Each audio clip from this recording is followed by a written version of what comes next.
Esse é o Ancapsu e nós vamos falar agora da pesquisa da GERP, que saiu agora e tem números muito interessantes, tá? Mostra, por exemplo, Lula perdendo para todo mundo. Perdendo para o Bolsonaro, para o Tarcísio, para Michele, e empatando com outros 6 nomes. Detalhe, empatando numericamente atrás desses outros nomes, e que inclui o Eduardo Bolsonaro, tá? Muita gente tem falado, não, que em torno de Bolsonaro vê Eduardo fora do jogo em 2026. Eu já falei para vocês que isso é uma coisa que não quer dizer nada. O Bolsonaro, escolhendo Eduardo Bolsonaro, ele passa a ter chance muito grande em 2026, sem dúvida alguma, né? Vamos entender essa pesquisa aqui, porque é uma pesquisa ótima para a direita e mostra aquilo que eu falo para vocês. O Lula está muito mal nessa história, está perdendo popularidade muito rápido. E daqui para frente tende só a piorar, porque os efeitos da política econômica dele, das idiotices que ele tem feito, dessa gastança desenfreada que ele tem feito, aliado ao problema do tarifaço do Trump, só vai piorar a economia brasileira. Então daqui para frente é ladeira abaixo para o Lula. Essa notícia foi sugerida por Xandão Potter e o Enigma da Toga, Libertário na Cama e na Política e várias outras pessoas. Obrigado aí ao pessoal que sugeriu notícias lá no nosso site, no visãolibertaria.com, e obrigado a você que está assistindo o nosso vídeo. Se você gosta do nosso conteúdo, por favor, deixe o seu like e se inscreva aqui no canal, né? Então, olha só, a GERP é um estudo de pesquisa muito respeitado e tem dado algumas pesquisas, tem acompanhado esse movimento de forma muito consistente ao longo dos últimos anos, né? E ele apontou aqui, mais uma vez, também um crescimento nas intenções de voto do Lula no primeiro turno. Mas é o que eu falo pra vocês, cara, primeiro turno não quer dizer nada, cara. Primeiro turno depende de quem que você bota como outros candidatos ali. Então, meio que primeiro turno, a essa altura do campeonato, é totalmente irrelevante. Eu concordo que quando a gente estiver mais perto do pleito em 2026, sei lá, né, junho, julho de 2026, já estiver ali na boca dos candidatos, a gente não sabe ainda com certeza quem serão os candidatos, mas eu imagino que até esse momento a gente já vai ter uma boa ideia de quem é que vai estar substituindo o Bolsonaro, quem que é o indicado do Bolsonaro, quem que vai ser, ou se vai ser o Bolsonaro mesmo, enfim, e aí você... Aí faz sentido pesquisa de primeiro turno. Agora não faz sentido, porque dependendo de quem você bote, já vai, né, vai atrapalhar um lado, atrapalhar o outro lado, não quer dizer nada, né? Então tá aqui, ó. O Lula cresce no cenário de primeiro turno. Mas aí que tá, de novo, depende de como é que você monta esses cenários, né? Alckmin testado em cenário de primeiro turno, não quer dizer nada também, né? Agora, o que interessa é isso daqui. Isso daqui eu acho que é importante, cenário de segundo turno. Por quê? Porque no segundo turno é que vai decidir a coisa, né? Muito pouco provável que ou Lula ou Bolsonaro, ou quem o Lula indicar ou quem o Bolsonaro indicar, vá ganhar no primeiro turno. Ninguém tem expectativa disso. A coisa vai para o segundo turno. A questão toda é, e no segundo turno, como é que vai ser? Aí no segundo turno é mais fácil, porque você tem alguns nomes já pré-estabelecidos. Então, por exemplo, ele coloca aqui, ó, Lula e Bolsonaro. Bolsonaro 49%, Lula 38%. Caramba, é uma lavada, né? Repara que os números aqui estão de lavada mesmo pro Bolsonaro. Michele, 48-37. Também lavada em cima do Lula. Tarcísio de Freitas, 46-37. Então, muito bom também, Tarcísio de Freitas bem à frente do Lula, ganhando com folga. Ou seja, todos aqui, até aqui, todo mundo ganhando com folga do Lula no segundo turno, né? E agora, Lula e Eduardo Bolsonaro, 43-39. Aí estão dizendo que isso aqui é empate técnico. De certa forma porque a margem de erro é de 2,24 pontos percentuais, né? Então, aqui, se você somar as duas margens de erro, né? Ou seja, se o Eduardo Bolsonaro tiver na margem negativa de erro, Lula na margem positiva, eles invertem. Mas assim, vai bem no limite. No limite da margem de erro, eles estão empatados, né? Mas o Eduardo Bolsonaro bem à frente do Lula, né?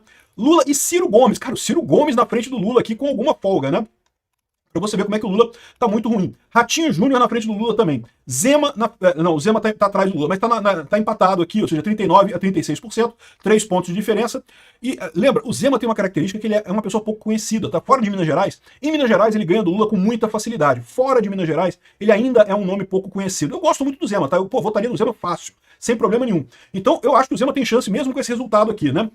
O Lula e o Caiado, eles estão empatados também. Lula e o Marçal. Fala sério, Marçal, a pessoa já tá pensando em Marçal ainda.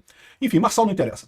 O Lula e o Caiado, mais ou menos o mesmo esquema do Zema. O Caiado um pouquinho pior que o Zema, mas não faz nenhuma diferença, né? Então, assim, repara como é que isso aqui mostra mais do que mostrar o Bolsonaro bem na frente, o Tarcísio bem na frente, mostra um ponto importante que é o Eduardo Bolsonaro com possibilidade também. E eu tenho certeza que o Eduardo Bolsonaro tem muita possibilidade, principalmente se esse esquema que ele tá arrumando lá pra tirar o Alexandre de Moraes da jogada, livrar o Brasil do Alexandre de Moraes, tiver sucesso. Porque, veja, eu acho que o que ele está propondo lá, mais do que anistia, mais do que um monte de coisa, vai tornar a vida do Alexandre de Moraes insuportável. Eu não descarto que o Alexandre de Moraes peça a renúncia do STF depois desse processo todo. Não descarto mesmo. A vida do cara vai estar um inferno. Ou seja, se o Eduardo Bolsonaro conseguir ganhar do Alexandre de Moraes, cara, isso vai ser uma vitória muito grande. Isso credencia. Ele já tem cacife hoje, com o apoio do Bolsonaro.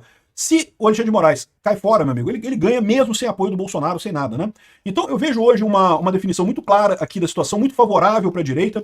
De novo, não tem ninguém desse cenário aqui, com exceção do Marçal, que eu veria algum problema em votar. O Caiado eu votaria, eu confesso que eu não gosto muito do Caiado, mas votaria. O Marçal eu votaria com luva, né? Botaria uma luva, uma camisinha e botaria o negócio para tampar o nojo de votar e votaria no Marçal contra o Lula. Mas fora isso, o resto todo, Zema votaria com facilidade. O Ratinho Júnior eu não conheço muito, mas votaria também. Ciro Gomes também é foda, né? Ciro Gomes também é foda. O Ciro Gomes também botaria uma luva para votar nele. o Eduardo Bolsonaro, Tarcísio e a Michelle, pô, votaria fácil. Qualquer um dos três eu votaria sem problema nenhum. Gosto dos três nessa história aqui e, lógico, ainda acredito que tem espaço sim para o Bolsonaro em 2026. Então, uma pesquisa que dá uma perspectiva muito boa. E, bom, o Eduardo Bolsonaro está querendo continuar a exercer o mandato dele dos Estados Unidos. Isso eu acho que é uma coisa muito importante. Eu acredito que ele manter o mandato dele é importante até para ele voltar para o Brasil mais adiante com moral para disputar a eleição em 2026. Né? De qualquer forma, se não for o Eduardo, gosto muito da Michelle, já falei também, acho que ela tem um potencial enorme. O Tarcísio é outro que eu gosto muito aqui. O Tarcísio articula a pauta da anistia com Mota, diz em torno do governador. Outra coisa excelente, o Tarcísio tem que começar a botar também a cara nesse aspecto da coisa, porque ele tem sido muito criticado pelo núcleo bolsonarista. Eu já falei para vocês, eu não acho uma besteira isso. Estão querendo crucificar o Tarcísio como se fosse Tarcísio e Eduardo Bolsonaro. Gente, não tem disputa nenhuma. Quem vai decidir é o Bolsonaro. Não tem disputa, não tem briga aí, né? Fica uma brigalhada do pessoal, coisa e tal. Eu gosto muito do Tarcísio, votaria nele tranquilo, né? E olha só, votaria no Bolsonaro, no Eduardo Bolsonaro também, tá? Apesar desse vídeo dele aqui, em que ele fala que não vamos ter, não vivemos no anarcocapitalismo, que não é para privatizar tudo, o Eduardo Bolsonaro. Tiro no pé, hein, cara. Não, é pra privatizar tudo mesmo. Esse negócio de achar que tem empresa estratégica e não sei o que lá.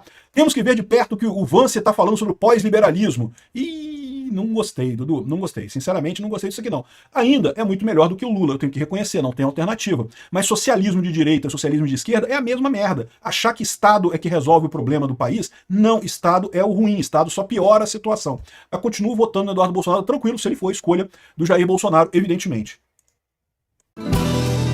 Obrigado por assistir o vídeo até o final. Além de curtir, compartilhar e se inscrever no canal, considere se tornar patrocinador com valores a partir de R$ 1,99. Clique no botão Seja Membro abaixo para saber as condições e vantagens de patrocinar o canal. Mais informações sobre o nosso projeto, visite os nossos sites indicados na tela.